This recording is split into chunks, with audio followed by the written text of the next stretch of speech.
Dear students, Assalamu alaikum. This is the question for today's lecture video. And basically in this question, the case which is given to us is कि हमारे पास four charge particles हैं, ठीक है, जिन्हें हमने एक जगह पे रखा हुआ है। हमें मैग्नीट्यूड गिवन है हर चार्ज का, डिस्टेंस हमें ये जो डी है ये गिवन है। अब हमसे पूछा जा रहा है कि नेट इलेक्ट्रिक फील्ड इस पॉइंट पी के ऊपर जो है वो इन चार्ज पार्टिकल्स की वजह से कितनी है। तो देखिए, सबसे पहले क्वेश्चन स्टार्ट करने से पहले हमें एक बात याद होनी चाहिए कि जो भी चार्ज पार्टिकल पॉजिटिव होता है उसकी तरफ से जो इलेक्ट्रिक फील्ड आती है उसकी डायरेक्शन जो होती है वो अवे होती है उस चार्ज पार्टिकल से। यानी कि अगर ये मेरे पास एक पॉजिटिव चार्ज पार्टिकल है तो जो इलेक्ट्रिक फील्ड की डायरेक्शन होगी वो इससे अवे होगी, यानी कि दूर होगी। वेयर एज अगर मेरे पास एक नेगेटिव चार्ज पार्टिकल है तो जो इलेक्ट्रिक फील्ड की डायरेक्शन है वो towards this negative charge particle होगी, ठीक है। तो अगर इसी सेम कॉन्सेप्ट को मैं यहाँ पर अप्लाई करूँ तो देखें, मुझे सबसे पहले क्वेश्चन को आसान करने के लिए हमारे पास हम लेबल कर लेते हैं कौन सा चार्ज पार्टिकल पॉजिटिव है और कौन सा नेगेटिव है। तो आप देखो Q1 और Q2 मुझे पॉजिटिव गिवन है, तो दिस इज़ माई Q1, इसको मैं मार्क कर लेती हूँ positive. This is my Q2, इसको मैं मार्क कर लेती हूँ पॉजिटिव, ठीक है।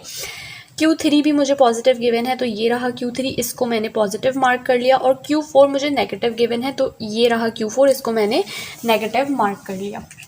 अब देखें, इस कॉन्सेप्ट को अगर मैं यहाँ पे अप्लाई करूँ तो क्या होगा कि देखें, Q1 being a positively charge particle, तो जो इलेक्ट्रिक फील्ड की डायरेक्शन होगी पॉइंट P पे वो Q1 से अवे होगी, यानी कि Q1 से दूर होगी।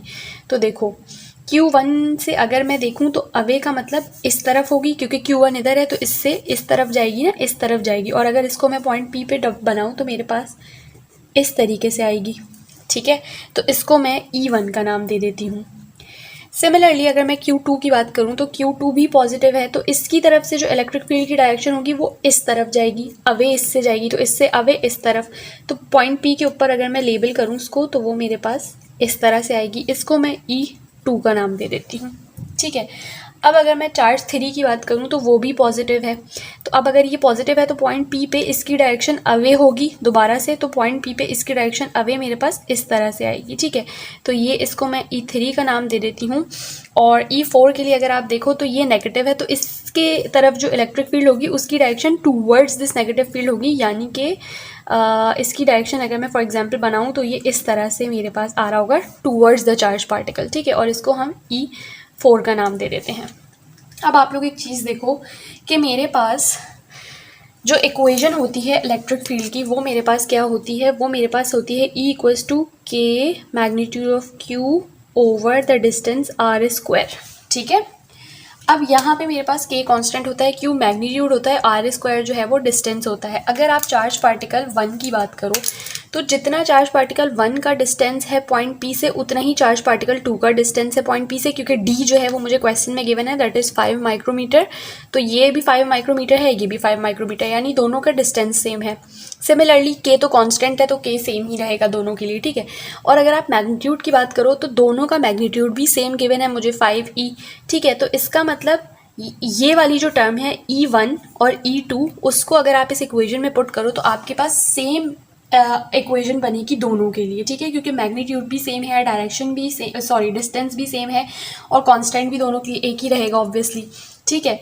तो इसका मतलब अब क्योंकि अगर आप इन दोनों की डायरेक्शन देखो तो इसकी डायरेक्शन और इसकी डायरेक्शन जो है वो एक दूसरे के ऑपोजिट है, और ऑपोजिट भी है, और ये दोनों अगर मैं इस इक्वेशन के रिस्पेक्ट से बात करूं तो मैग्नीट्यूड वाइज डायरेक्शन वाइज हर तरह से एक दूसरे के इक्वल भी हैं।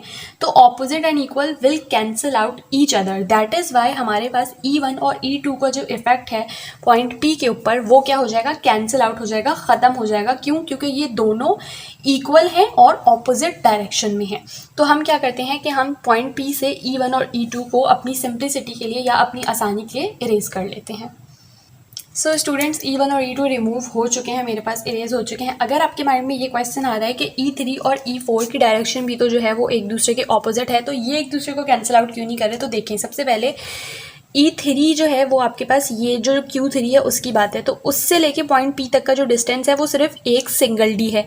वेयर एज जब आप E4 की बात करते हो तो वो इस Q4 वाले का है, तो उससे लेके पॉइंट P तक का जो डिस्टेंस है वो 2D है, ठीक है, 1D 2D है। तो या एक तो पहली बात ये कि दोनों के डिस्टेंसेस डिफरेंट हैं, इसलिए ये दोनों सेम नहीं है, ठीक है, यानी अगर आप इसकी इक्वेशन बनाओ तो सेम इक्वेशन नहीं बनेगी। दूसरा पॉइंट ये है कि इन दोनों के मैग्नीट्यूड भी सेम नहीं है, एक जो है वो 3E है और एक जो है वो 12E है, ठीक है। तो इसलिए ये दोनों अलग अलग इक्वेशन आपको प्रोड्यूस करके देंगी, इसलिए ये दोनों मेरे पास कैंसिल आउट नहीं हुई हैं। और जो पहली E1 और E2 थी वो दोनों क्योंकि सेम बना रही थी इक्वेशन, तो वो कैंसिल आउट हो चुके हैं, ठीक है। अब अगर मैं बात करूं पॉइंट P के ऊपर मेरे पास टोटल इलेक्ट्रिक फील्ड कितनी है, तो मेरे पास सिर्फ 2 ही हैं। कौन कौन सी हैं मेरे पास, एक E3 है, एक E4 है।